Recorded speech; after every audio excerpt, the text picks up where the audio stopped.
Obat ketakutan.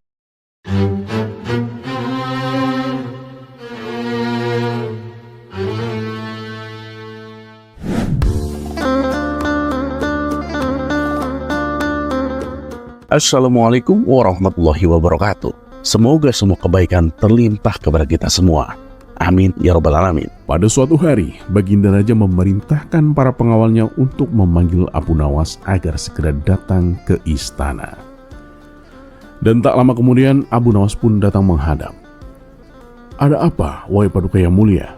tanya Abu Nawas. "Begini Abu Nawas," ujar Baginda Raja. "Aku butuh bantuanmu. Sahabatku, seorang raja dari negeri seberang, adalah orang yang sangat penakut. Aku ingin kamu menyembuhkannya dari rasa takutnya itu, Abu Nawas."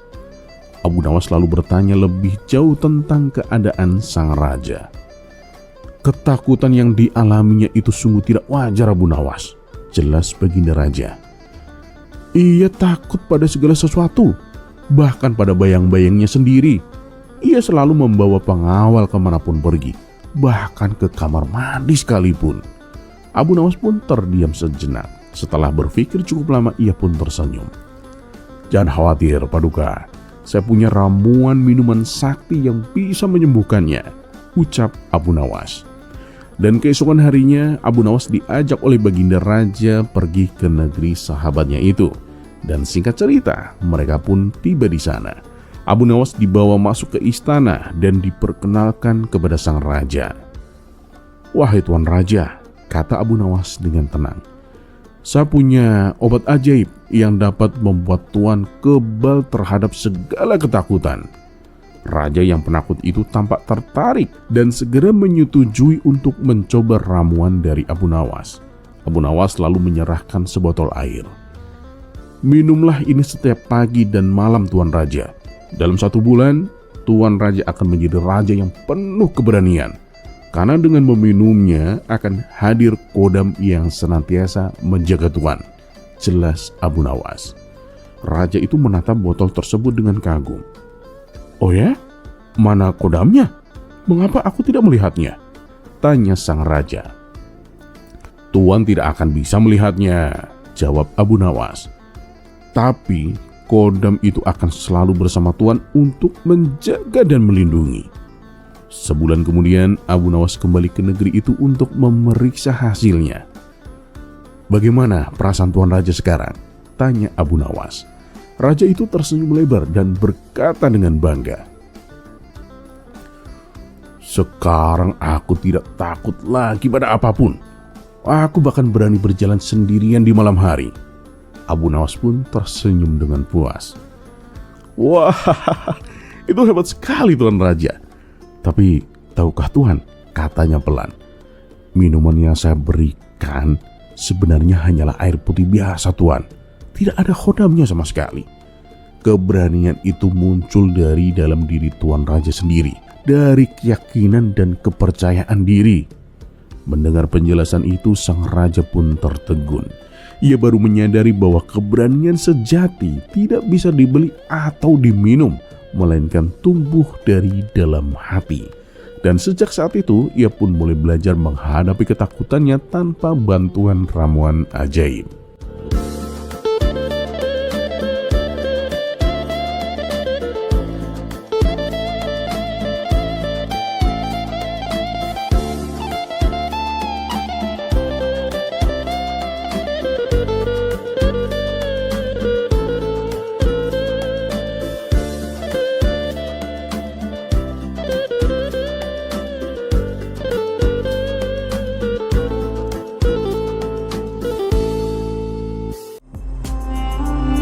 Kisah selanjutnya,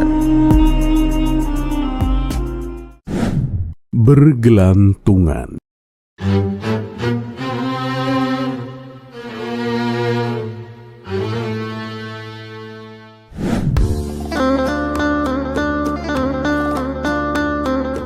Dikisahkan, dalam suatu pengembaraannya, Abu Nawas melewati jalanan yang sepi saat waktu menjelang malam. Ia terus melanjutkan perjalanannya. Kali ini, daerah yang ia lewati benar-benar sangat sunyi dan gelap. Tiba-tiba dari kejauhan ia melihat pasukan berkuda datang menuju ke arahnya. Timbullah rasa takut dan kekhawatiran di hatinya. Aduh, celaka. Sepertinya mereka orang jahat. Bisa-bisa aku diculik dan dijual sebagai budak, pikir Abu Nawas. Ia pun berusaha mencari tempat persembunyian yang aman, namun tak juga menemukannya. Sementara itu, gerombolan pasukan berkuda semakin mendekat. Akhirnya ia memutuskan untuk memanjat sebuah pohon yang kebetulan berdiri di pinggir jalan. Melihat ada pergerakan yang mencurigakan, pasukan itu segera menghampiri. Mereka melihat Abu Nawas yang tengah bergelantungan di atas pohon. "Wahai Tuan, apa yang Anda lakukan di atas pohon?" tanya salah satu dari mereka. Abu Nawas sengaja diam dan tidak menjawab. "Jangan takut Tuan," kata mereka lagi. "Kami ini orang baik-baik, hanya pelancong yang sedang dalam perjalanan. Tapi kenapa Tuan berada di atas pohon?" Menyadari bahwa dugaannya keliru, Abu Nawas pun berkata dengan tenang. Itu mudah dijelaskan. Hanya saja kalian harus tahu, aku di atas pohon ini karena kalian. Dan kalian ada di sini juga karena aku." Mereka pun terdiam, heran dan bingung mendengar jawaban itu.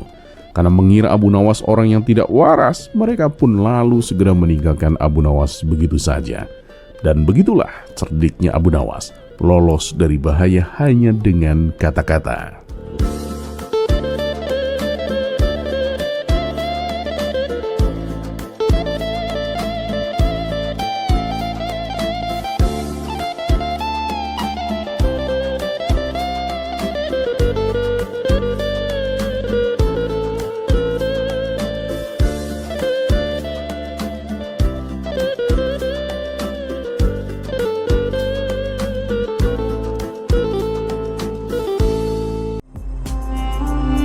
Kisah selanjutnya.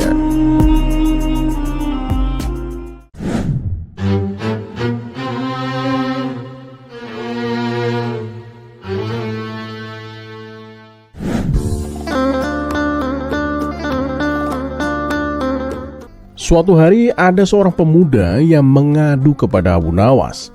Ia merasa bahwa dirinya selalu sial dalam segala hal. Dan tujuannya mendatangi Abu Nawas adalah untuk meminta nasihat agar dirinya menjadi orang yang beruntung. Abu Nawas pun bertanya kepada si pemuda, "Kenapa kamu bisa berpikiran demikian?" "Begini Tuan Abu, setiap kali aku melakukan pekerjaan, aku selalu gagal dan selalu gagal," jawab si pemuda. "Memang apa saja yang sudah kamu lakukan?" tanya Abu Nawas kembali. "Gini Tuan Abu, ketika aku bekerja di ladang, orang-orang selalu menertawakanku Tuan. Mereka mencemoohku dan menganggap aku ini bodoh. Dan ternyata omongan mereka itu benar Tuan Abu. Apapun yang aku kerjakan, semuanya salah dan berantakan. Begitu pula ketika aku mencoba berjualan Tuan Abu, orang-orang kembali menertawakanku. Mereka mengatakan kalau jualanku tidak akan laku. Dan apa yang mereka katakan ternyata memang benar Tuan Abu. Berilah saya nasihat Tuan Abu agar saya tidak menjadi orang yang sial," pinta si pemuda.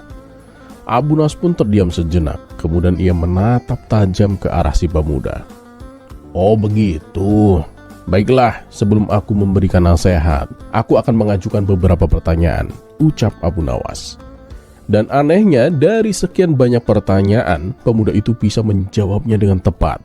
Dalam hati Abu Nawas berkata, pemuda ini sebenarnya pintar dan cepat menguasai keadaan. Dari situlah Abu Nawas akhirnya bisa mengambil kesimpulan bahwa kesialan yang dialami oleh si pemuda bukan karena kebodohannya. "Wahai anak muda, aku akan menceritakan sebuah kisah. Dengarkanlah baik-baik," tutur Abu Nawas. Si pemuda pun menganggukkan kepala dan merubah posisi duduknya. Jadi, kisah ini ada 3 ekor katak yang mengikuti lomba panjat pohon. Katak yang pertama tubuhnya kurus dan kecil. Katak yang kedua tubuhnya tinggi dan kekar. Dan sedangkan katak yang ketiga tubuhnya itu gendut dan sering jadi bahan tertawaan. Kemudian dimulailah lomba tersebut. Katak yang pertama yang tubuhnya kurus dan kecil mencoba berusaha menaiki pohon. Usahanya itu ternyata ditertawakan oleh para penonton. Mereka mengatakan, Badan kurus begitu mana mungkin bisa, kena angin saja pasti akan jatuh. Dan karena saking groginya, katak itu akhirnya benar-benar jatuh tertiup angin. Nah, kemudian giliran katak yang kedua, yaitu katak yang tubuhnya kekar dan merasa mampu bisa melakukannya. Namun ketika ia mulai memanjat pohon, para penonton kembali menertawakannya. Mereka berkata, badan kekar begitu mana mungkin bisa, untuk peluk pohon saja pasti akan kesulitan. Awalnya katak kedua ini percaya diri, tapi karena ditertawakan dan menjadi bahan ejekan, katak itu pun menjadi kalut dan ketakutan. Akibatnya katak itu juga gagal menaiki pohon. Nah, giliran katak yang ketiga, para penonton kembali tertawa dan mengejek badannya gendut. Tapi begitu katak itu mulai menaiki pohon, ia melakukannya dengan santai tanpa beban. Padahal para penonton terus menertawakannya. Mereka berteriak, gendut begitu mana mungkin bisa, untuk berjalan saja lama apalagi naik pohon. Dan tawa penonton pun kembali pecah, bahkan lebih keras dari sebelumnya. Namun ajaibnya, katak gendut tersebut berhasil melakukannya dan menjadi pemenang lomba. Tentu saja hal itu membuat penonton terkejut. Para penonton pun mulai bertanya, tak kusangka kamu bisa menang, bagaimana caranya? Padahal para penonton meneriaki dan mengejekmu. Katak ketiga itu pun menjawab, oh begitu? Wah, aku tidak mendengar ejekan kalian, karena aku tuli, kupingku ini budek. Jadi aku tidak pernah mendengar ejekan kalian waktu aku sedang berusaha menaiki pohon. Setelah Abu Nawas selesai bercerita, ia pun berkata kepada si pemuda, hei pemuda, terkadang ketika kita akan melakukan sesuatu dan ingin usaha kita berhasil, kita tak perlu mendengar perkataan orang lain. Yang membuatmu sial bukanlah dirimu, tapi kamu selalu saja mendengar ejekan orang. Hal itulah yang membuatmu selalu mengalami kesialan, anak muda. Akhirnya sejak saat itu, si pemuda tak lagi menghiraukan ejekan dan cemoohan orang-orang ketika ia mulai melakukan suatu usaha. Dan berkat saran dari Abu Nawas, kini si pemuda menjadi orang yang sukses.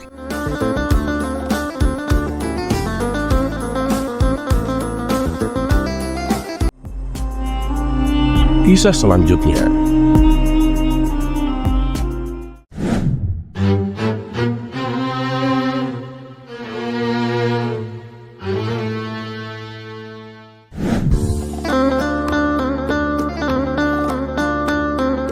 Pada suatu ketika, Abu Nawas dan Baginda Raja tampak serius membicarakan sesuatu.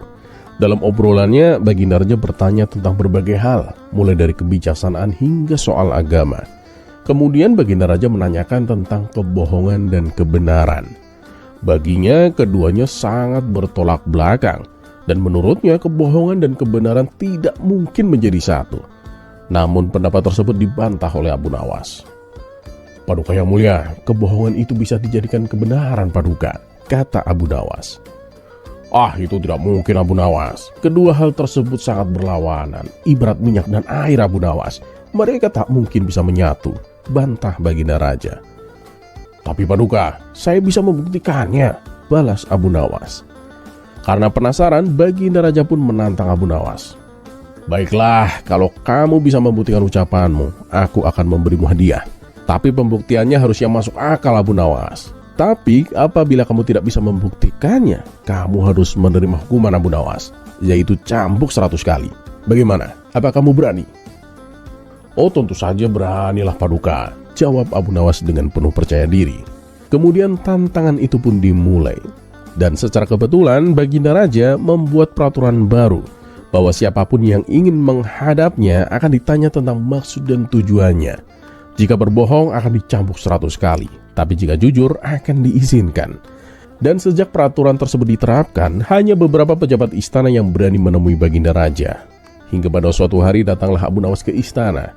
Ketika hendak menemui Baginda Raja, ia dicegat oleh 2 orang penjaga. Tuan Abu, apa tujuanmu kemari? Tanya salah satu dari penjaga. Aku akan dicambuk 100 kali oleh Baginda Raja, jawab Abu Nawas. Mendengar hal itu, kedua penjaga pun merasa heran. Memangnya Tuan Abu melakukan kesalahan? Tanya penjaga. Tidak sama sekali, aku tidak bersalah, jawab Abu Nawas. Kalau tidak bersalah, mana mungkin dicambuk, Tuan. Lebih baik Tuan jujur saja. Apa tujuan Tuan menghadap Baginda Raja? Tanya penjaga. Aku ini sudah jujur. Kalau aku tidak jujur, aku pasti akan dicambuk 100 kali karena dianggap berbohong, terang Abu Nawas. Maka tambah bingunglah penjaga tersebut. Mereka pun akhirnya meminta Baginda Raja untuk turun tangan. Baginda Raja mendatangi Abu Nawas. "Kenapa kalian tidak mempersilahkan Abu Nawas masuk?" tanya Baginda Raja. "Ampun Paduka yang mulia, kami bingung Paduka. Lebih baik Paduka tanyakan sendiri saja kepada Abu Nawas," jawab penjaga istana. "Oh ya Abu Nawas, jelaskan kepadaku, apa yang membuat kedua penjaga itu bingung?" tanya Baginda Raja. "Begini Paduka yang mulia, tadi mereka bertanya apa tujuanku datang kemari. Lalu aku menjawab, tujuanku akan dicambuk 100 kali, jawab Abu Nawas. "Oh, jadi kamu menyerah? Kamu tidak bisa membuktikan ucapanmu?" tanya Baginda Raja. "Justru kedatangan saya kemari untuk membuktikan ucapan saya Paduka," jawab Abu Nawas. "Kalau begitu, kenapa kamu bilang akan dicambuk? Berarti kamu telah berbohong. Dan sesuai dengan peraturan, bagi siapa saja yang berbohong akan dihukum cambuk 100 kali, jelas Baginda Raja. "Saya tidak bohong Paduka, saya kesini untuk dihukum mencambuk. Kalau tidak percaya, silakan hukum saya, cambuk saya 100 kali, balas Abu Nawas. Perkataan Abu Nawas itu membuat Baginda Raja kebingungan. Jika ia menghukum Abu Nawas, berarti ia membenarkan kebohongan. Namun tujuan Abu Nawas ke istana adalah untuk dihukum cambuk. Setelah berpikir cukup lama, akhirnya Baginda Raja pun menyerah. "Wahai Abu Nawas, sebenarnya mana perkataanmu yang bohong dan mana yang benar?" tanya Baginda Raja.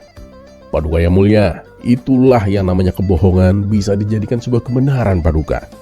Nah, dengan demikian saya sudah membuktikan apa yang tempo hari saya ucapkan, bahwa kebohongan dan kebenaran meskipun bertolak belakang, tapi bisa menyatu," jelas Abu Nawas. Baginda Raja pun tertegun dengan penjelasan Abu Nawas, dan sesuai perjanjian, Abu Nawas pun mendapat hadiah berupa pundi-pundi uang yang sangat banyak.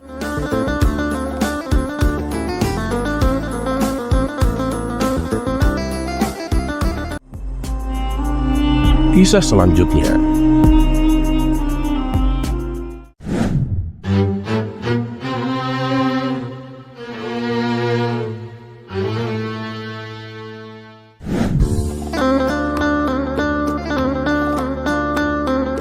Siapa yang tak kenal Abu Nawas, tokoh fenomenal dari Baghdad yang terkenal dengan kecerdikannya? Setiap kali ia dihadapkan pada masalah, jawabannya selalu membuat orang tertawa terpinggal-pinggal. Suatu hari, ketika Abu Nawas berada di istana, Baginda Raja mencoba menggodanya dengan sebuah pertanyaan jebakan. Hari itu, sang raja baru saja membuat peraturan yang baru. Barang siapa yang berkata jorok di dalam istana akan dihukum penjara selama sebulan. Baginda Raja tersenyum licik lalu berkata, "Hai Abu Nawas, menurutmu tempat kita berasal itu seperti apa?" Pertanyaan ini jelas sebuah jebakan. Jika Abu Nawas menjawab dengan jujur, maka ucapannya akan terdengar jorok dan ia akan langsung dihukum. Namun kecerdikan Abu Nawas tak perlu diragukan.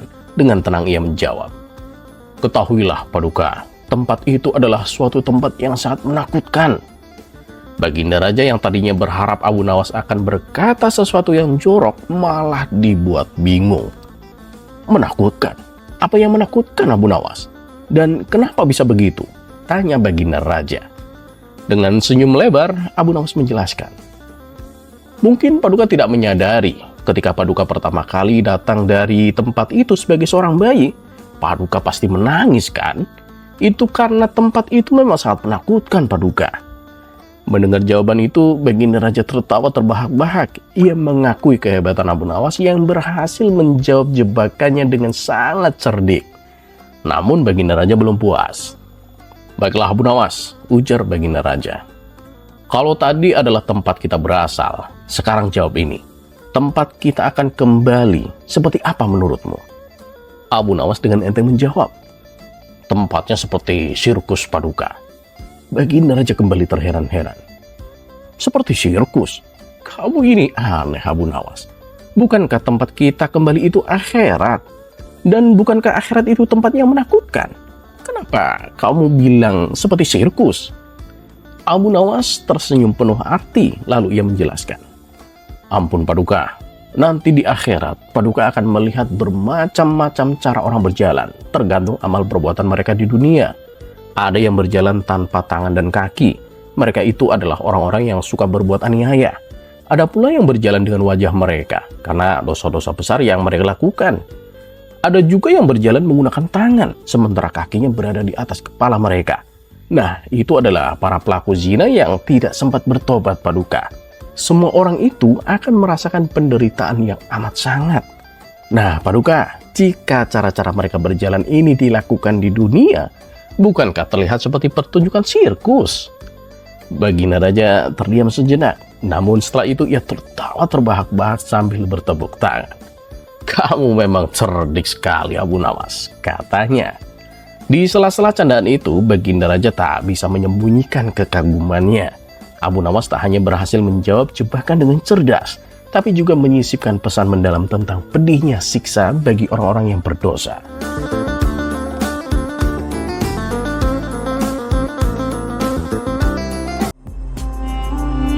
Kisah selanjutnya.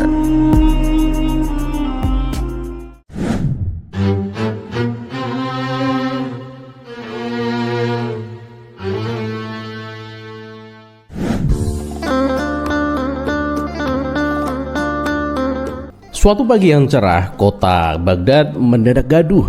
Sebuah kabar mengejutkan menyebar begitu cepat seperti api yang menjalar ke tumpukan jerami.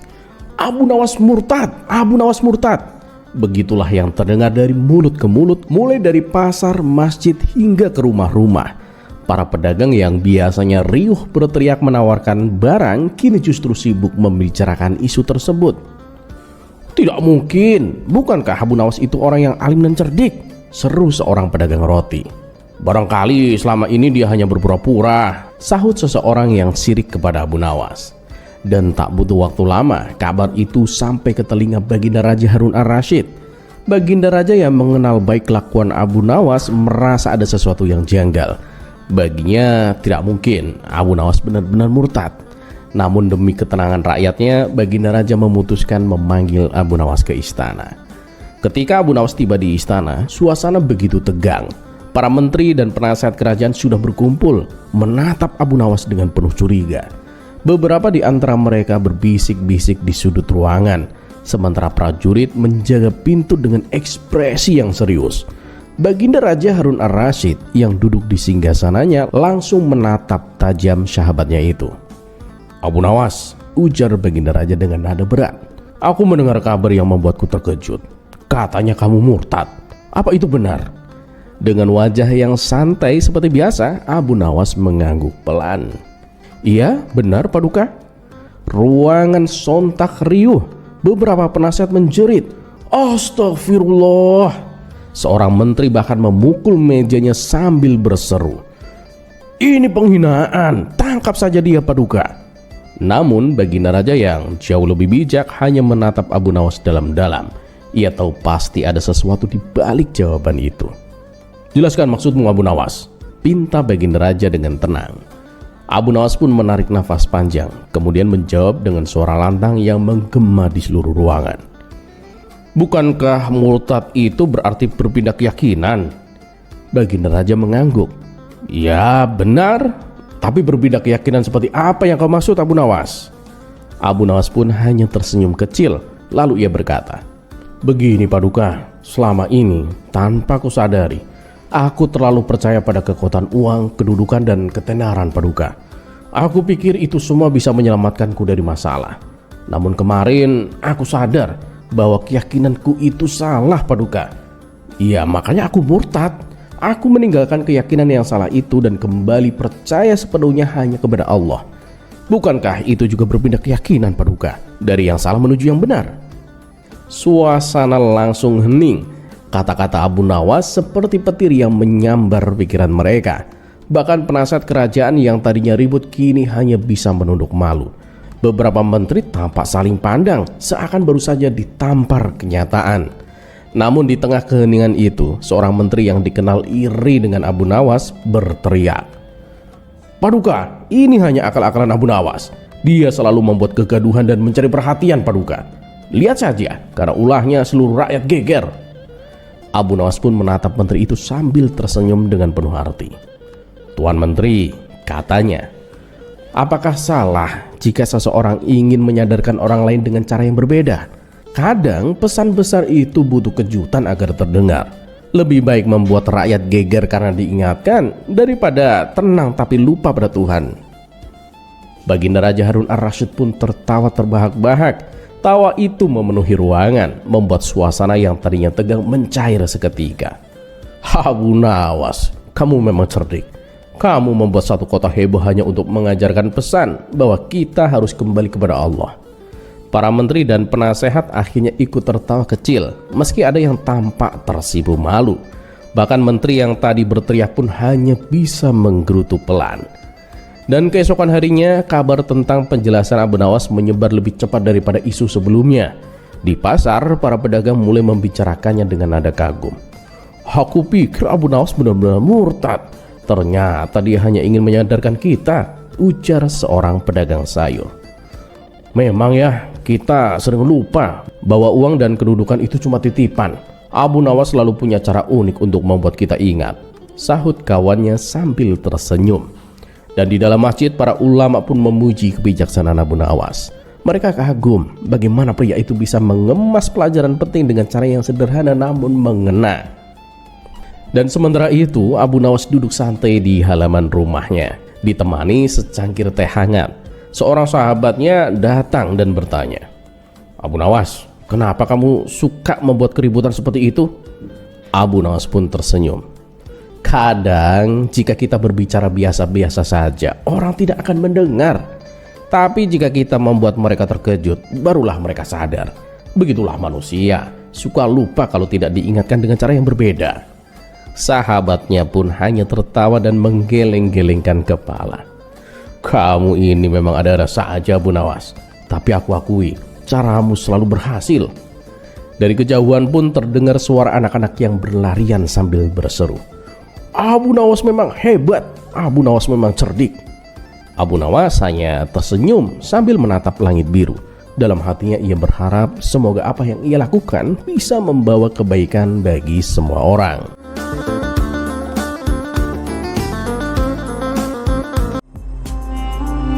Kisah selanjutnya.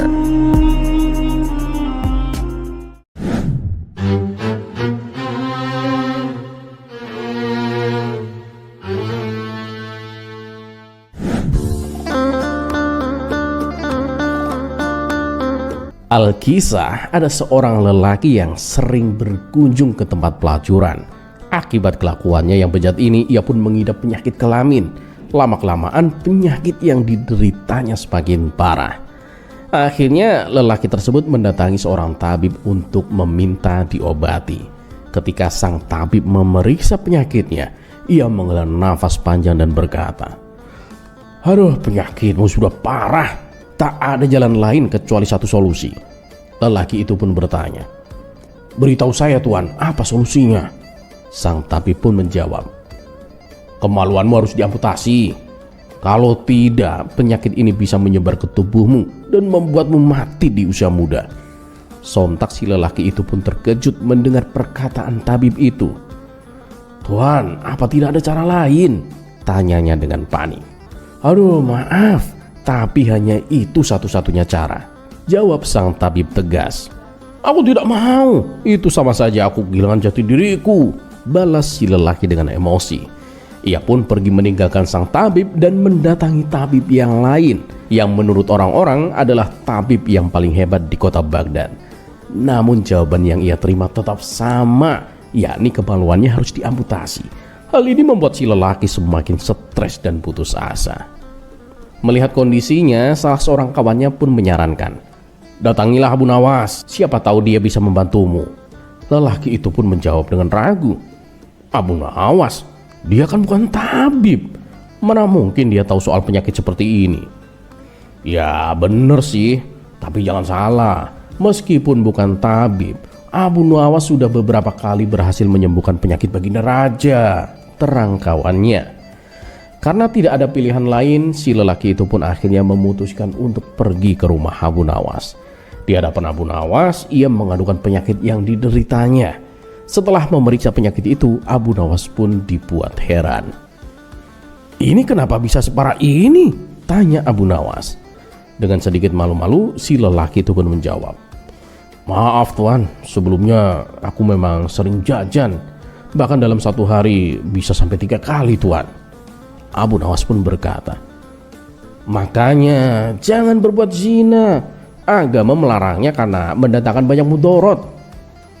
"Iya tuan Abu, saya berjanji tuan, kalau saya sembuh saya tidak akan mengulanginya lagi," kata si lelaki dengan penuh penyesalan.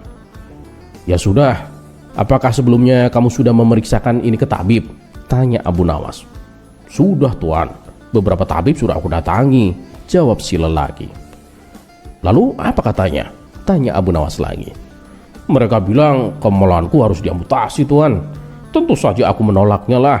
Aku bisa kehilangan harga diriku sebagai laki-laki," kata si lelaki dengan emosi. Mendengar itu Abu Nawas pun ikut-ikutan emosi. "Wah, enak saja. Tabib apa-apaan seperti itu. Dikit-dikit amputasi. Tangan sakit, amputasi. Kaki sakit, amputasi. Nah, ini kemaluannya yang sakit, suruh diamputasi juga," ujar Abu Nawas dengan kesal. "Benar tuan, aku juga bingung. Tabib macam apa seperti itu?" balas si lelaki tak kalah emosi. "Ya sudah, aku akan buat ramuannya. Kamu tunggu di sini," kata Abu Nawas. Abu Nawas pun masuk ke dalam rumah dan mulai mempersiapkan bahan-bahan. Setelah menunggu sekitar 2 jam, akhirnya ramuan tersebut selesai dibuat. Kemudian Abu Nawas menemui selelaki dan memberikan ramuannya. "Nah, ini ramuannya sudah jadi. Olesi kemaluanmu dengan ramuan ini minimal 1 kali sehari. Akan lebih baik kalau 3 kali sehari," terang Abu Nawas. Si lelaki sangat gembira mendengarnya. "Terima kasih Tuan Abu. Alhamdulillah Tuan. Jadi kemaluanku tidak perlu diamputasi ya Tuan?" tanyanya dengan penuh harap. Dengan tenang Abu Nawas pun menjawab, "Tenang saja, ngapain harus dipotong? Nanti juga 3 hari lepas sendiri." Seketika itu juga si lelaki langsung pingsan dan jatuh ke tanah.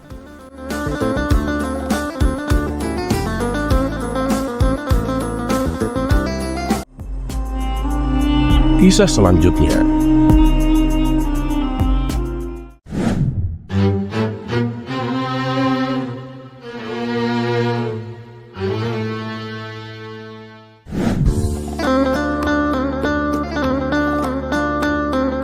Pada suatu sore, Abu Jahil duduk termenung di bawah pohon sambil memandangi seekor kucing yang asik mengejar ekornya sendiri.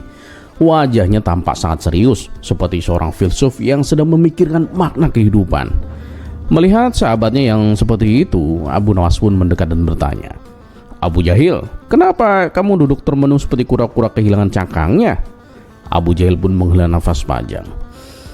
"Abu Nawas, aku sedang memikirkan sesuatu yang sangat penting." "Oh, pasti menarik ini," kata Abu Nawas sambil duduk di sebelahnya. "Katakan, apa yang mengganggumu kali ini?" Abu Jahil pun menunjuk kucing itu dan berkata, "Kenapa hewan seperti kucing tidak diciptakan memiliki pikiran seperti manusia ya? Bayangkan jika kucing bisa berpikir seperti kita. Mungkin mereka bisa membantu kita memasak atau bekerja." Abu Nawas pun tertawa kecil mendengar hal itu. Pertanyaan bagus Abu Jahil. Tapi sebelum aku menjawab, mari kita bayangkan sejenak apa yang akan terjadi kalau hewan memiliki pikiran seperti manusia." Abu Nawas pun kemudian menunjuk kucing yang sedang mengeong meminta makan. "Coba pikirkan, jika kucing memiliki pikiran seperti manusia, apa yang akan terjadi saat kamu memberinya makanan?" Abu Jahil pun mengangkat bau. "Mungkin dia akan berterima kasih dan memakannya." Abu Nawas pun menggeleng sambil tersenyum. "Oh tidak Abu Jahil, kucing itu pasti akan berkata, 'Kenapa kamu hanya memberiku ikan? Mana nasi, saus, dan sayurnya? Aku ingin makan lengkap seperti manusia.' Nah, jika kamu tidak memberinya makanan sesuai selera, dia mungkin akan melaporkanmu ke pengadilan hewan." Orang-orang yang mendengar percakapan itu pun mulai tertawa. Abu Jahil meskipun malu tetap penasaran. "Tapi bukankah lebih baik jika hewan itu membantu kita? Bayangkan jika sapi bisa berpikir, mungkin mereka akan membajak sawah sendiri." Abu Nawas pun tertawa lebih keras. Kamu lupa satu hal Abu Jahil. Kalau sapi bisa berpikir seperti manusia, mereka mungkin akan berkata, kenapa aku harus bekerja keras membajak sawah? Bukankah aku juga punya hak untuk bersantai dan liburan? Nah, bahkan mereka mungkin akan berdemo di depan rumahmu untuk menuntut gaji dan hari libur. Abu Jahil pun mulai terbayang dengan adegan lucu itu dan ikut tertawa. Tapi kenapa Tuhan tidak menciptakan hewan seperti manusia, Abu Nawas? Apa alasannya? Abu Nawas pun tersenyum bijak. Karena Tuhan menciptakan setiap makhluk dengan tugas dan perannya masing-masing, Abu Jahil. Manusia diberi pikiran untuk berpikir dan memimpin, sementara hewan diberi naluri agar mereka bisa hidup sesuai alamnya. Kalau semua makhluk berpikir seperti manusia, dunia ini akan kacau. Bayangkan jika burung Raja Wali berhenti berburu dan berkata, aku mau jadi koki. Siapa yang akan menjaga keseimbangan alam ini? Abu Jahil pun mengangguk-ngangguk, akhirnya memahami. Jadi Tuhan menciptakan kita berbeda-beda agar kita bisa saling melengkapi ya. Tepat sekali Abu Jahil, kata Abu Nawas sambil menepuk pundaknya. Hewan dengan nalurinya, manusia dengan pikirannya. Jangan pernah meremehkan peran mereka, karena tanpa hewan kita juga tidak bisa hidup dengan nyaman. Abu Jahil pun tersenyum dan memandang kucing itu lagi. Aku jadi bersyukur kucing tidak berpikir seperti manusia. Kalau tidak, mungkin dia sudah memintaku untuk masak ikan bakar untuk makan malamnya. Mereka berdua pun tertawa terbahak-bahak, sementara kucing itu tetap mengejar ekornya, sama sekali tidak peduli dengan perdebatan manusia.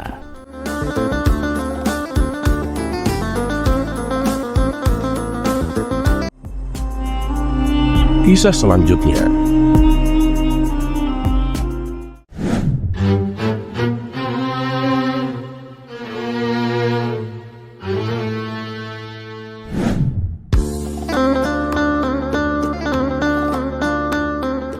Setelah Abu Jahil dipenjara akibat ulahnya sendiri yang telah memfitnah Abu Nawas mencuri cincin emasnya, beberapa bulan kemudian Abu Jahil dibebaskan dari penjara. Ia pun mulai insaf. Abu Jahil ingin memperbaiki perilakunya. Tentu saja hal ini membuat Abu Nawas menyambutnya dengan hangat. Ia sama sekali tidak menaruh dendam kepada Abu Jahil. Bahkan Abu Nawas sendiri mengajak warganya supaya tak mengucilkan Abu Jahil. Dan suatu ketika saat Abu Jahil sedang santai di rumahnya, ia didatangi oleh Abu Nawas. Abu Nawas, apa kabar? Tanya Abu Jahil penuh ceria. Alhamdulillah Abu Jahil, saya sehat-sehat saja. Aku ada perlu sama kamu. Mau nggak kamu membantuku? Tanya Abu Nawas. Oh silakan, katakan saja Abu Nawas, kata Abu Jahil. Aku ingin mengajakmu keluar sebentar. Itu pun kalau kamu mau, ajak Abu Nawas. Memangnya mau pergi kemana Abu Nawas? Tanya Abu Jahil dengan penasaran. Nanti kamu juga tahu sendiri. Ayo, mau nggak? Balas Abu Nawas. Ayo Abu Nawas, tapi aku ganti baju dulu ya, kata Abu Jahil kepada Abu Nawas. Kemudian mereka berdua pergi menyusuri kota Baghdad hingga sampailah mereka di depan toko perhiasan. Yang seperti ini tuan, kata Abu Nawas kepada yang punya toko. Oh, baiklah, jawab si pemilik toko perhiasan tersebut. Melihat hal itu Abu Jahil sempat berpikir, apa Abu Nawas akan memberiku perhiasan ya? Sungguh mulia hati Abu Nawas. Setelah sekian lama aku berbuat jahat padanya, justru dia membalasnya dengan kebaikan, kata Abu Jahil di dalam hati. Kemudian Abu Nawas kembali mengantarkan Abu Jahil ke rumahnya. Di sepanjang perjalanan Abu Jahil tersenyum bangga kepada Abu Nawas.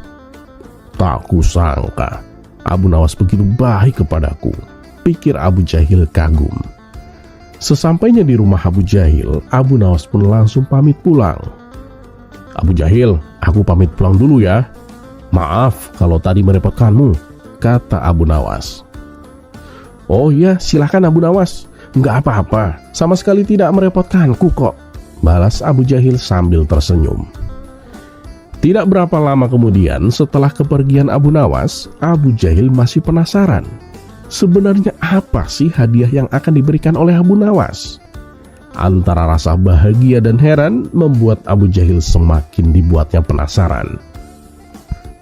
Lebih baik aku pergi ke toko perhiasan tadi untuk menanyakannya. Aku penasaran hadiah apa yang akan Abu Nawas berikan. Kemudian Abu Jahil pergi ke toko perhiasan yang tadi ia datangi bersama Abu Nawas.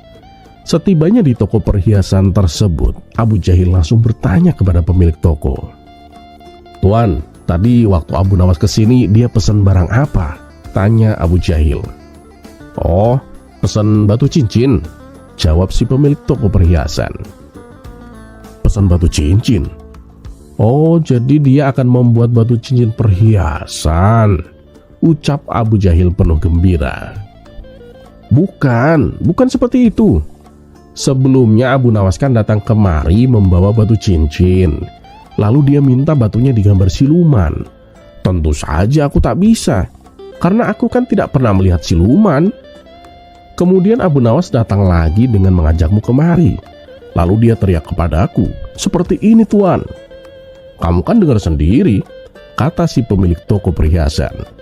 Mendengar penjelasan tersebut, wajah Abu Jahil tiba-tiba langsung merah padam. Kurang ajar Abu Nawas, dia telah mengerjaiku.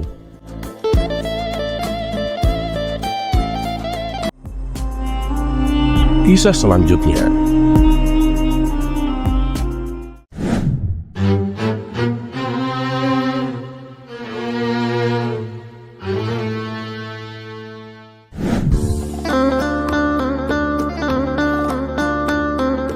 Di sebuah warung kopi yang sederhana, Abu Jahil sedang duduk bersama beberapa teman sambil memegang selembar peta besar. Matanya berbinar-binar penuh semangat, sementara orang-orang di sekitarnya terlihat kebingungan. "Saudara-saudaraku," seru Abu Jahil, mengangkat peta ke udara. "Aku yakin bahwa bumi itu datar. Lihat saja peta ini, tidak ada yang bulat di sini. Semua datar seperti roti pipih." Orang-orang pun mulai berbisik-bisik. Ada yang setuju, ada yang menahan tawa. Di sudut warung, Abu Nawas yang sedang menyeruput teh mendengar keributan itu. Ia bangkit dan berjalan mendekat. "Ada apa ini Abu Jahil?" tanya Abu Nawas sambil tersenyum. "Kenapa kamu berteriak-teriak seperti pedagang sayur di pasar?" Abu Jahil pun dengan semangat menunjuk petanya. "Abu Nawas, aku ingin mengakhiri kebingungan dunia. Aku yakin bumi itu datar. Kalau tidak, kenapa kita tidak pernah jatuh dari bola raksasa itu? Dan kenapa laut tidak tumpah?" Abu Nawas pun mengangguk perlahan, berpura-pura berpikir serius. Pendapatmu menarik juga Abu Jahil. Tapi sebelum aku menjawab, izinkan aku bertanya sesuatu." "Oh, tentu saja," jawab Abu Jahil dengan percaya diri. "Jika bumi datar," kata Abu Nawas sambil memegang cangkir tehnya, "bagaimana kamu menjelaskan siang dan malam? Kenapa matahari tidak menerangi seluruh permukaan bumi sekaligus?" Abu Jahil pun terdiam sejenak lalu menjawab, "Ya, itu karena matahari berputar seperti lampu sorot. Ia hanya menerangi sebagian area." Abu Nawas pun mengangguk lagi. "Baiklah kalau begitu. Bagaimana dengan bayangan bulan saat gerhana? Mengapa bentuknya selalu melengkung seperti cakram bulat menutupi cahaya matahari?" Abu Jahil pun mulai menggaruk kepalanya. Mungkin itu karena ada sesuatu yang lain di langit." Abu Nawas pun tersenyum lebar. "Jadi menurutmu ada benda misterius di langit yang selalu berbentuk bulat? Kenapa bukan bumi sendiri yang bulat?" Orang-orang di warung pun mulai tertawa kecil. Abu Jahil merasa terpojok, mencoba argumen lain. "Tapi Abu Nawas, kalau bumi benar-benar bulat, kenapa kita tidak jatuh? Kita kan seharusnya tergelincir dari bola itu." Abu Nawas pun mengangkat cangkir tehnya lagi. "Pernahkah kamu menuang air ke dalam gelas? Apa yang terjadi pada airnya Abu Jahil?" "Airnya tetap di dalam gelas lah," jawab Abu Jahil. "Begitulah bumi bekerja," kata Abu Nawas sambil tersenyum. "Gravitasi, wahai Abu Jahil. Ia seperti tangan tak terlihat. Ia menjaga kita tetap menempel di permukaan bumi. Kamu tidak perlu takut jatuh, kecuali kamu memutuskan untuk memanjat pohon seperti biasa." Orang-orang pun tertawa semakin keras. Abu Jahil mulai merasa malu, tapi ia belum menyerah. "Baiklah Abu Nawas, jika bumi itu bulat, Kenapa aku tidak merasa seperti berjalan di atas bola? Aku merasa permukaan ini datar. Abu Nawas pun mendekat, menepuk pundak Abu Jahil. Lalu ia berkata dengan nada yang bijak, "Wahai Abu Jahil, bumi itu begitu besar hingga lengkungannya tidak bisa kamu rasakan. Kalau kamu berjalan di atas semangka raksasa sebesar gunung, kamu juga akan merasa permukaannya datar. Tapi itu tidak mengubah kenyataan bahwa semangka itu bulat, Abu Jahil." Mendengar penjelasan itu, Abu Jahil pun hanya bisa terdiam. Akhirnya ia mengangkat kedua tangannya. "Baiklah Abu Nawas, aku menyerah. Kamu memang terlalu cerdik." Abu Nawas pun tertawa dan berkata, "Tidak perlu menyerah Abu Jahil. Ilmu itu seperti perjalanan panjang. Teruslah belajar dan jangan malu untuk bertanya. Tapi ingat, pastikan argumenmu sekuat gravitasi, bukan seperti debu yang ditiup angin." Semua orang di warung pun tertawa, dan Abu Jahil pun akhirnya ikut tertawa. Meskipun kalah dalam debat, ia merasa mendapat pelajaran berharga dari Abu Nawas.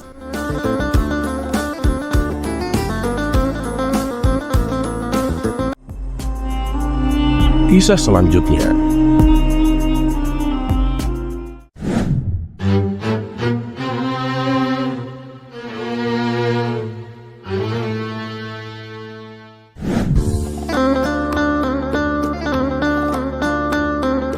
Di suatu pagi yang tenang, Abu Nawas sedang duduk di serambi rumahnya sambil membaca Al-Quran. Udara segar dan burung-burung berkicau menambah khusyuknya suasana. Namun keterangan itu terganggu oleh suara langkah tergesa-gesa dari Abu Jahil yang datang membawa raut wajah yang cemas. "Abu Nawas, tolong aku Abu Nawas. Aku benar-benar bingung dan butuh jawabanmu," teriak Abu Jahil sambil mencoba menarik nafas. Abu Nawas pun menutup Al-Quran dengan hati-hati, lalu menatapnya dengan penuh perhatian. "Bismillah, tenanglah Abu Jahil, tenang. Apa yang membuatmu datang dengan wajah seperti orang kehilangan kambing di pasar, Abu Jahil?" Abu Jahil pun duduk di lantai, berusaha mengatur nafasnya. "Ini soal agama, Abu Nawas. Aku takut salah langkah. Banyak temanku yang merayakan Natal, dan aku tidak tahu apakah aku boleh mengucapkan selamat Natal kepada mereka. Sebagian orang bilang haram, sebagian bilang boleh. Aku tak ingin melanggar agama, Abu Nawas, tapi aku juga tidak mau membuat mereka marah." Abu Nawas pun mengangguk perlahan, menyadari betapa seriusnya kekhawatiran Abu Jahil. Sebagai seorang muslim yang taat, ia selalu berhati-hati dalam memberikan nasihat, terutama dalam perkara agama. "Abu Jahil, ini adalah pertanyaan penting, dan kamu benar untuk mencarinya di tempat yang tepat. Tetapi sebelum aku menjawab, izinkan aku bertanya kepadamu. Apa niatmu ketika ingin mengucapkan selamat Natal kepada mereka?" Abu Jahil pun terdiam, lalu menjawab, "Aku hanya ingin menghormati mereka, Abu Nawas. Aku tidak punya niat untuk ikut dalam keyakinan mereka atau menyetujui apa yang mereka percayai. Aku hanya ingin menjaga hubungan baik, Abu Nawas." Abu Nawas pun mengangguk sambil tersenyum lembut. "Niatmu adalah sesuatu yang penting, Abu Jahil. Namun dalam Islam, niat yang baik tidak cukup jika cara kita bertindak tidak sesuai dengan syariat. Kita diajarkan untuk menjaga prinsip tauhid, yaitu hanya menyembah kepada Allah dan tidak mencampur adukan keyakinan kita dengan agama lain. Mengucapkan sesuatu yang berkaitan dengan perayaan agama lain seperti Natal bisa jadi dianggap sebagai bentuk pengakuan terhadap keyakinan tersebut, dan itu bertentangan dengan akidah kita, Abu Jahil." Abu Jahil pun mengangguk perlahan meski wajahnya masih menunjukkan kebingungan. "Jadi aku tidak boleh mengucapkan selamat Natal sama sekali, Abu Nawas?" Abu Nawas pun menghela nafas ringan lalu menjelaskan dengan sabar. "Ya, sebagai seorang muslim, kita tidak diwajibkan untuk mengucapkan sesuatu yang bertentangan dengan keyakinan kita. Tetapi Islam juga mengajarkan kita untuk menjadi umat yang santun dan menjaga hubungan baik dengan sesama manusia, termasuk dengan mereka yang berbeda agama. Jika kamu ingin menunjukkan rasa hormat, ada cara lain yang tidak melanggar syariat, Abu Jahil. Misalnya, kamu bisa mendoakan mereka dengan ucapan seperti, 'Semoga Allah memberi Anda kedamaian dan kebahagiaan.' Ini adalah doa yang baik dan tetap menjaga batasan agama kita." Abu Jahil pun tampak lega tetapi ia masih penasaran. Tapi bagaimana jika mereka tersinggung karena aku tidak mengucapkan selamat Natal secara langsung, Abu Nawas? Apa yang harus aku lakukan? Abu Nawas pun tersenyum bijak. Jika seseorang tersinggung, itu bukan karena kamu berbuat salah, Abu Jahil, tetapi karena mereka mungkin tidak memahami keyakinanmu. Jelaskanlah dengan lemah lembut bahwa dalam Islam kita memiliki batasan tertentu. Katakan bahwa ketidakhadiran ucapan selamat Natal bukan karena kurangnya rasa hormat, tetapi karena kamu ingin menjaga keyakinanmu. Jika disampaikan dengan hikmah dan kasih sayang, insya Allah mereka akan mengerti. Abu Jahil pun mengangguk dengan penuh pemahaman. Namun ia tiba-tiba teringat sesuatu. Abu Nawas, bagaimana jika ada orang yang memaksa kita untuk mengucapkan selamat Natal? Apakah kita harus menyerah demi menghindari konflik? Abu Nawas pun menjawab dengan tegas. Oh tidak, Abu Jahil. Dalam Islam kita diajarkan untuk tetap berpegang pada prinsip agama meski dalam tekanan.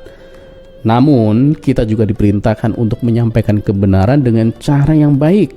Jika kamu dipaksa, katakanlah bahwa sebagai seorang muslim kamu tidak bisa mengucapkan hal itu karena keyakinanmu, tetapi kamu tetap mendoakan mereka dengan doa yang tulus. Ingat, Allah tidak membebani hambanya di luar kemampuannya. Tugas kita adalah tetap lurus di jalannya. Abu Jahil pun tampak puas dengan penjelasan itu. Namun Abu Nawas melanjutkan dengan pesan yang penting. Abu Jahil, menjadi seorang muslim yang taat bukan hanya tentang apa yang kita ucapkan, tetapi juga bagaimana kita menjalani hidup kita. Kita harus menjadi contoh kebaikan, kejujuran, dan kasih sayang, sehingga orang lain dapat melihat keindahan Islam melalui perbuatan kita, bukan hanya kata-kata kita.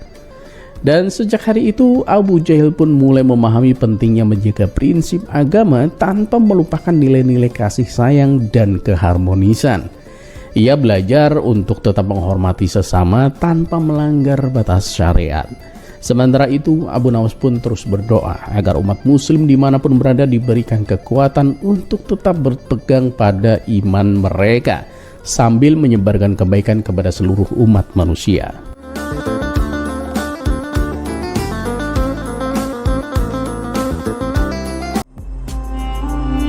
Kisah selanjutnya.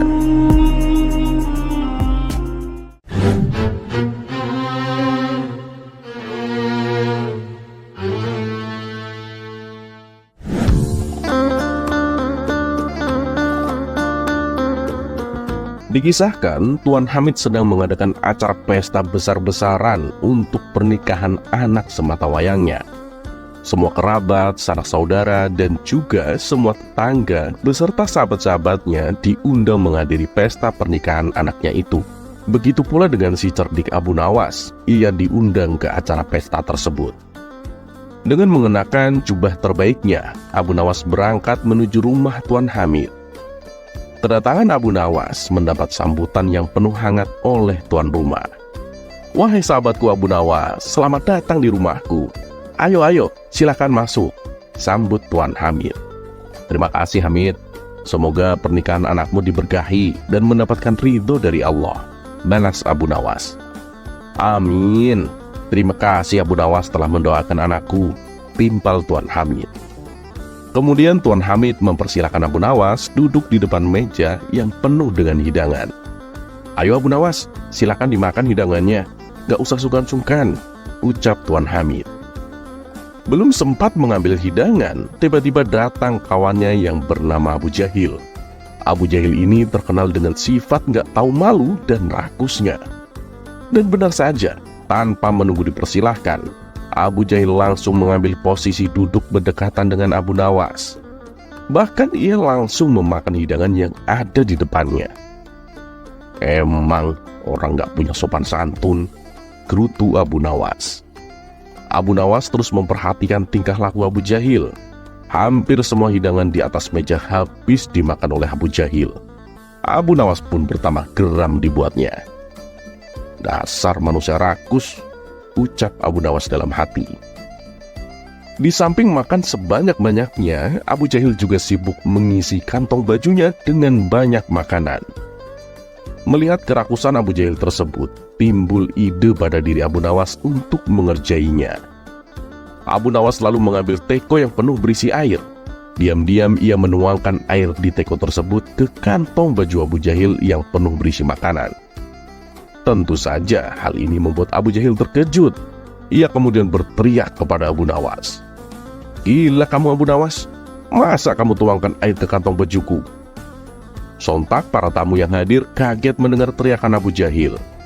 Tapi dengan entengnya Abu Nawas menjawab, "Ya maaf Abu Jahil, aku tidak bermaksud jahat kok." Abu Jahil pun bertambah marah. "Jelas-jelas kamu sengaja. Kamu ingin mempermalukan aku ya?" bentak Abu Jahil. "Sekali lagi aku minta maaf Abu Jahil. Sama sekali tidak ada niatan untuk mempermalukanmu," balas Abu Nawas. "Lalu apa maksudmu menuangkan air ke kantong bajuku?" tanya Abu Jahil sewot. "Begini Abu Jahil, tadi aku lihat banyak sekali makanan yang ditelan kantong bajumu. Aku khawatir dia akan kehausan. Nah makanya aku beri dia minum secukupnya," ujar Abu Nawas. Spontan para tamu yang hadir tertawa keras mendengarnya. Apalagi ketika mereka melihat semua makanan yang ada di kantong baju Abu Jahil basah semua oleh air. Abu Jahil yang tadinya marah mendadak menjadi salah tingkah. Karena tak kuat menahan malu, Abu Jahil pun langsung pergi, meninggalkan pesta Tuan Hamid itu.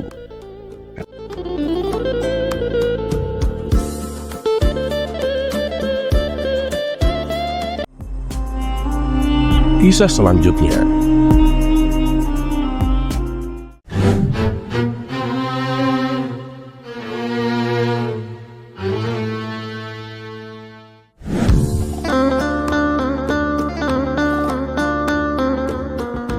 Pada suatu hari, terdengar kabar bahwa Abu Jahil tengah sakit keras. Meskipun demikian, tak ada satupun teman yang datang menjenguk. Ketika kabar sakitnya Abu Jahil terdengar oleh Abu Nawas, ia segera datang menjenguknya. Melihat kehadiran Abu Nawas, Abu Jahil pun tak kuasa menahan tangisnya. "Sudah, jangan tambahkan penderitaanmu dengan rasa sedihmu. Kamu itu harus menjaga tubuhmu tetap kuat agar bisa sehat seperti sedia kala," tutur Abu Nawas. "Tidak Abu Nawas, aku merasa berdosa padamu. Di saat aku sakit, tak ada satu kawan pun yang mau datang. Tapi kamu yang selalu aku musuhi, justru peduli dan mau menjengukku. Maafkan aku Abu Nawas," kata Abu Jahil sesenggukan. "Ya, sama-sama. Aku juga minta maaf. Dan yang penting, semoga kamu lekas sembuh," balas Abu Nawas. Beberapa hari kemudian, Abu Jahil telah sembuh dari sakitnya. Sejak saat itu, ia berjanji dalam hati bahwa ia akan menjadi sahabat Abu Nawas. Maka pergilah ia ke rumahnya untuk mengajaknya jalan-jalan. Setibanya di rumah Abu Nawas, ia disambut baik penuh kehangatan. "Bagaimana keadaanmu Abu Jahil? Sepertinya kamu sudah sehat ini," tanya Abu Nawas. "Alhamdulillah Abu Nawas. Kedatanganku ke sini ingin mengajakmu jalan-jalan. Bagaimana kalau kita makan di rumah makan? Aku yang traktir Abu Nawas," ajak Abu Jahil. "Waduh, gimana ya? Aku masih ada pekerjaan ini," ujar Abu Nawas. "Pokoknya kamu harus mau. Aku ingin membalas kebaikanmu Abu Nawas," jawab Abu Jahil. Akhirnya Abu Nawas pun menuruti ajakan Abu Jahil. Kemudian berangkatlah mereka berdua. Saat di tengah perjalanan, mereka mendapati seorang kakek tua yang tergeletak di pinggir jalan. Mereka pun segera menghampirinya. Tampaknya kakek tua itu tengah kehausan sehingga membuatnya jatuh pingsan. Melihat hal itu, Abu Nawas berinisiatif untuk menolongnya. Tetapi berbeda dengan Abu Jahil, ia enggan melakukannya, bahkan terkesan tak peduli. Kemudian Abu Nawas segera mengambil air untuk diminumkan kepada si kakek tua tersebut. Kakek tua yang setengah sadar itu meminum air dengan cara disuapi oleh Abu Nawas. Lalu Abu Nawas membopongnya untuk dipindahkan ke tempat yang lebih teduh. Sedangkan Abu Jahil hanya melihat saja tanpa mau membantunya sama sekali. Abu Nawas kemudian berkata kepada Abu Jahil, "Abu Jahil, Aku akan cari makanan. Tolong jaga kakek ini. Abu Jahil pun membalas, "Apain sih Abu Nawas? Sudahlah, kita tinggalkan saja dia. Kita kan ada acara makan-makan." Abu Nawas kembali berkata, "Sabarlah sebentar. Kasihan kakek ini. Kita harus menolongnya. Sudah, aku pergi dulu cari makanan. Tolong jaga dia sebentar saja." Dengan sangat terpaksa, Abu Jahil menjaga kakek tua itu. Tak lama kemudian setelah Abu Nawas pergi, kakek tua tersebut mulai tersadar. Ketika ia membuka kedua matanya, ia melihat ada Abu Jahil di hadapannya. "Wahai tuan, apakah engkau yang menolongku? Engkau yang tadi telah memberikan minuman?" tanya kakek tua dengan terbata-bata. Abu Jahil yang sedari tadi tidak berbuat apa-apa memanfaatkan kesempatan ini agar dianggap sebagai lelaki sejati. "Ya, benar. Akulah yang telah menolongmu," jawab Abu Jahil. "Terima kasih wahai orang baik. Kamu telah menolongku. Untuk itu aku ingin memberimu hadiah sebagai rasa terima kasihku," balas kakek tua. "Hadiah? Hadiah apa, kek?" tanya Abu Jahil dengan nada sedikit mengejek. "Lelaki tua miskin macam dia punya barang apa? Paling-paling juga sepatu butut," batin Abu Jahil. Kemudian kakek tua itu mengambil sesuatu dari kantong bajunya. "Ini untukmu wahai orang baik," kata kakek tua itu sambil menyerahkan hadiah. Betapa kagetnya Abu Jahil. Ternyata hadiah tersebut berupa cincin yang terbuat dari mutiara. Setelah kakek tua itu agak baikan, ia pun bangkit berdiri dan berjalan pergi meninggalkan Abu Jahil. Sementara Abu Jahil masih tak percaya dengan hadiah yang ia terima. "Cincin ini kan mahal sekali. Bisa untuk membangun istana megah berikut dengan isi-isinya. Aku bisa menjadi orang paling kaya di kota ini," pikir Abu Jahil kegirangan. Tak berselang lama, datanglah Abu Nawas dengan membawa makanan. "Loh, Abu Jahil, kemana kakek tua tadi?" tanya Abu Nawas. "Oh, dia sudah pergi. Nampaknya dia sudah cukup sehat untuk melanjutkan perjalanan," jawab Abu Jahil. Dalam hati, Abu Jahil berkata, "Kalau Abu Nawas tahu aku diberi hadiah, dia pasti akan meminta bagiannya. Lebih baik aku rahasiakan ini darinya." Dan singkat cerita, pada keesokan harinya, Abu Jahil menjual hadiah cincin tersebut kepada saudagar permata. Kini ia pun mempunyai banyak uang dan menjadi orang paling kaya di kampungnya. Namun dengan kekayaan yang dimilikinya, sifat Abu Jahil kembali seperti semula. Ia yang tadinya ingin berkawan baik dengan Abu Nawas, sekarang berbalik memusuhinya. Bahkan ia gunakan kekayaannya itu untuk mengejek dan menghina Abu Nawas. Hari-hari yang dilalui Abu Jahil dihabiskan dengan hura-hura bersama kawan-kawannya yang dahulu. "Ya Abu Jahil, sekarang kamu kan menjadi orang paling kaya di kota ini. Masa rumahmu masih kecil seperti ini? Jual aja dan beli rumah yang lebih besar dan megah," kata salah satu kawannya. Ia pun menuruti saran kawannya tersebut. Tak berapa lama, Abu Jahil membeli sebuah rumah yang megah dan mewah. Rumah yang baru dibelinya itu ia gunakan untuk mengadakan pesta hampir setiap hari. Hingga pada suatu ketika datanglah Abu Nawas ke rumahnya. Ia datang dengan tujuan ingin meminjam uang untuk berobat anaknya yang sedang sakit. "Apa? Mau pinjam uang? Dengan cara apa kau bisa melunasinya? Kamu ini kan orang miskin Abu Nawas, yang kerjanya cuma tongkrongan di warung. Sudah, sana tinggalkan rumahku. Pergilah ke tempat lain cari pinjaman," hardik Abu Jahil. Akhirnya Abu Nawas pun pergi dengan perasaan sedih dan kecewa. Seiring berjalannya waktu, kekayaan Abu Jahil mulai habis. Karena uang yang dimilikinya ia hambur-hamburkan untuk pesta dan hura-hura. Belum lagi beberapa kawannya yang datang untuk menipunya. Lama-kelamaan akhirnya Abu Jahil pun jatuh miskin. Bahkan rumah megah yang pernah dibelinya harus disita oleh pengadilan. Karena usut punya usut, rumah tersebut dulunya milik pejabat istana yang dipenjara karena kasus korupsi. Adapun waktu Abu Jahil membelinya, surat-surat yang ia terima ternyata adalah palsu. Kini kondisi Abu Jahil lebih miskin dari sebelumnya. Uang tak punya, rumah pun tiada. Sekarang Abu Jahil menjadi seorang gelandangan. Ia hidup seorang diri tanpa ada satupun yang peduli. Kawan-kawannya yang dulu setia menemani, kini bahkan tak sudi mengenalinya. Melihat kondisinya yang memprihatinkan, Abu Nawas pun merasa iba dan mengajak Abu Jahil supaya menginap di rumahnya. Awalnya Abu Jahil menolak tawaran tersebut, karena ia merasa malu atas perbuatannya terhadap Abu Nawas. Namun karena Abu Nawas terus memaksa, akhirnya ia pun bersedia. "Abu Jahil, kamu masih ingat nggak? Siapa kakek tua yang dulu pernah kita tolong?" tanya Abu Nawas. "Iya, aku masih ingat. Tapi siapa dia?" kata Abu Jahil balik bertanya. "Dia itu suruhan Baginda Raja. Waktu itu, Baginda Raja sedang mencari seseorang untuk menduduki jabatan sebagai menteri istana. Nah, pada waktu itu, aku mengira kamu sudah berubah. Makanya aku mengajukanmu untuk dijadikan menteri istana. Dan Baginda Raja pun menyetujuinya, dengan syarat kamu harus menjalani tes terlebih dahulu. Tapi ternyata kamu gagal, Abu Jahil," tutur Abu Nawas. "Loh, di mana gagalnya? Dan apa tesnya?" tanya Abu Jahil penasaran. "Tesnya ya kakek tua yang kau jumpai itu. Kamu tidak mau menolongnya, dan kamu tidak jujur kepadaku bahwa kamu telah menerima hadiahnya. Itulah kegagalanmu, Abu Jahil," jelas Abu Nawas.